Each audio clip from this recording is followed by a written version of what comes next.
porch light, the snow did not fall so much as hang in the air, a frozen dust caught in the lonely yellow halo of the porch light. Alexander Thorne's world was one of steel, glass, and silent, decisive numbers. His Park Avenue penthouse overlooked a city that glittered like a circuit board, predictable and cold. But here, in this forgotten Queens neighborhood, where the sidewalks buckled and Christmas lights were more desperate than festive, he was an alien. He'd come on a grim, sentimental errand, to see the house where his estranged, no-deceased father had ended his days. He expected decay, perhaps a flicker of memory. He did not expect the two small statues huddled on the front stoop of the peeling Victorian next door.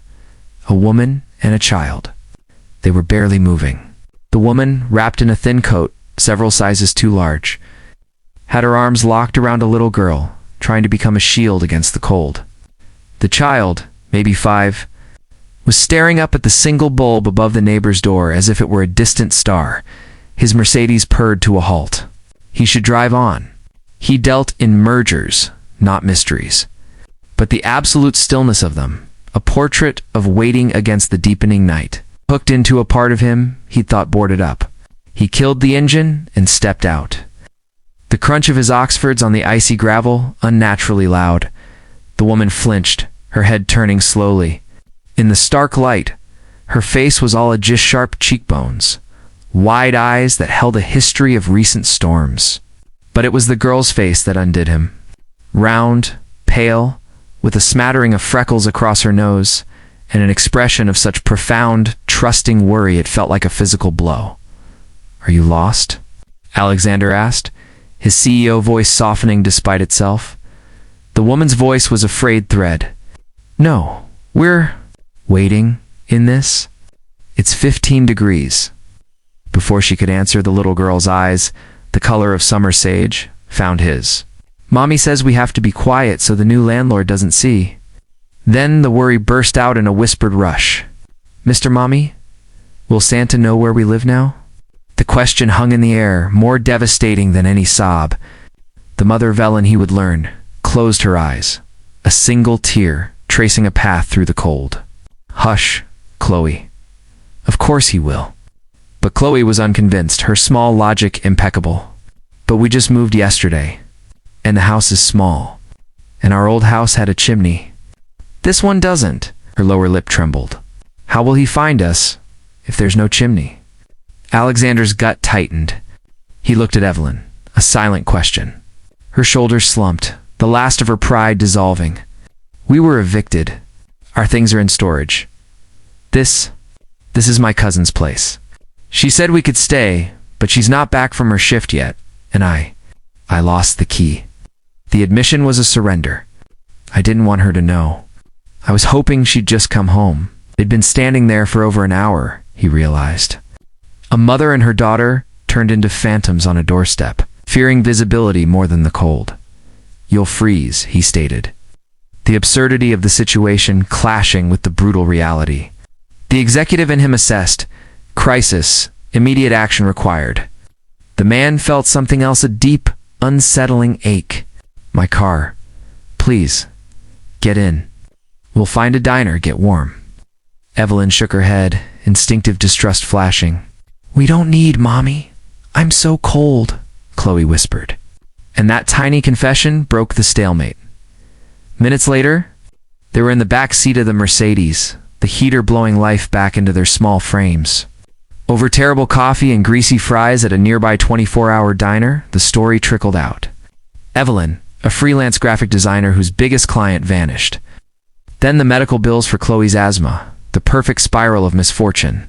She spoke not for pity, but as if recounting a natural disaster that had swept her world away.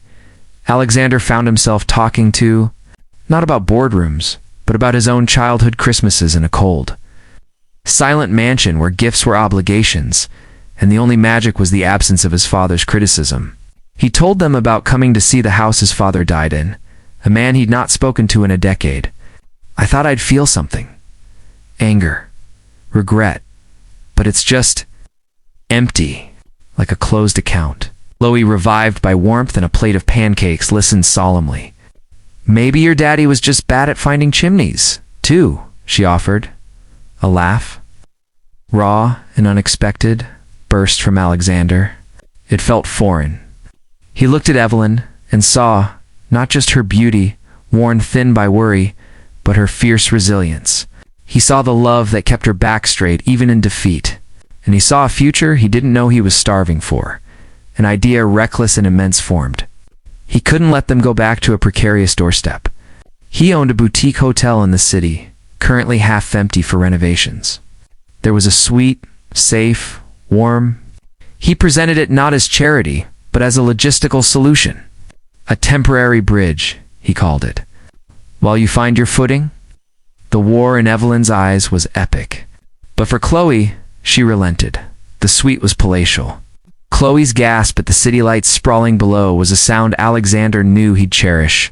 He left them with promises to sort things out in the morning, his mind already worried with plans a retainer for design work for his company.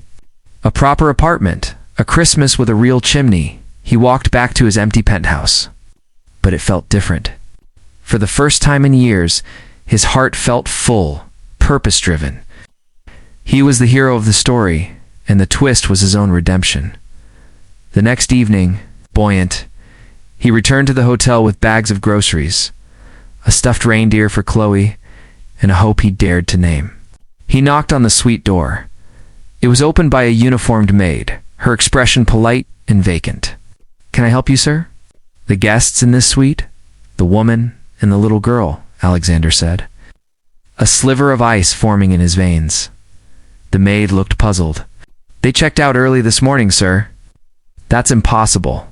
Where did they go?" "I wouldn't know, sir." She began to close the door. "Wait," Alexander's voice was steel. He pushed past her into the immaculate, sterile room. It was as if they had never been there. On the gleaming kitchen counter, however, lay 2 items. His business card. In a folded note, his hands were steady as he picked it up. Evelyn's elegant script, the same she'd used on a design portfolio she'd shown him. "Alexander, thank you for the bridge. You are a good man with a generous heart, but we cannot be another one of your acquisitions. A problem neatly solved. Our chimney has to be our own, even if it's small. Especially if it's small. Chloe asked me to tell you she thinks Santa will find you too. You just have to leave a light on." Evelyn, beneath her name, in wobbly crayon, was a green-eyed smiley face, and the words "Thank you for the pancakes."